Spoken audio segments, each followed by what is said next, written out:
وہ ملک جہاں 400 سال تک مسلسل دن رات تلاوت ہوتی رہی اور 1 منٹ تک وقفہ نہیں آیا۔ خلافت عثمانیہ کا دور نہایت ہی تابناک گزرا ہے۔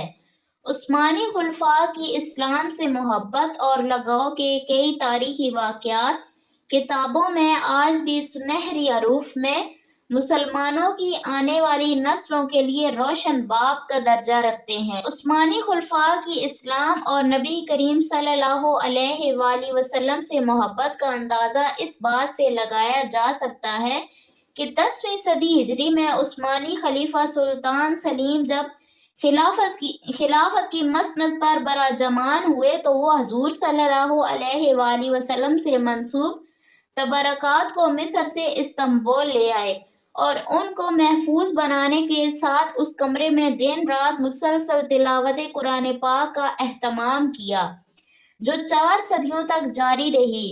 سلطان سلیم ایک درد مند حکمران کے ساتھ حب رسول صلی اللہ علیہ وآلہ وسلم سے بھی سرشار تھے۔ خلافت ملتے ہی آپ نے مصر کا دورہ کیا اور وہاں موجود تبرکات محمد صلی اللہ علیہ وآلہ وسلم اپنے ساتھ ترکی لے آئے اور استنبول میں اپنے محل توپ کاپی سرائے ان کو محفوظ رکھنے کے لیے ایک مستقل کمرہ تعمیر کیا اور اس کمرے میں خود اپنے ہاتھ سے جھاڑو دیتے تھے۔ اس کے علاوہ اس کمرے میں انہوں نے حفاظ قرآن کو مقرر کیا کہ وہ 24 گھنٹے یہاں تلاوت کرتے رہیں۔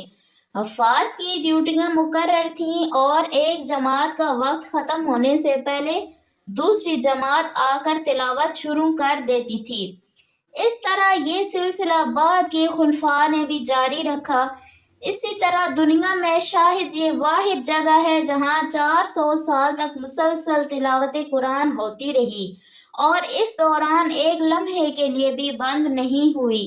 خلافت کے خاتمے کے بعد یہ مبارک سلسلہ بھی موقوف ہو گیا۔ اسی طرح خلافت عثمانیہ کے 34ویں خلیفہ عبدالحمید ثانی کا نام بھی آتا ہے، جنہوں نے یورپی ملک فرانس میں گستاخی رسول صلی اللہ علیہ وآلہ وسلم کی کوشش کو ترکی میں بیٹھے ہوئے ناکام بنا دیا تھا۔ آپ کے فیصلے سے یورپ کا طاقتور ملک فرانس لرز کر رہ گیا تھا اور فرانس کی حکومت نے آپ کے تمام مطالبات سر جھکا کر تسلیم کر لیے تھے۔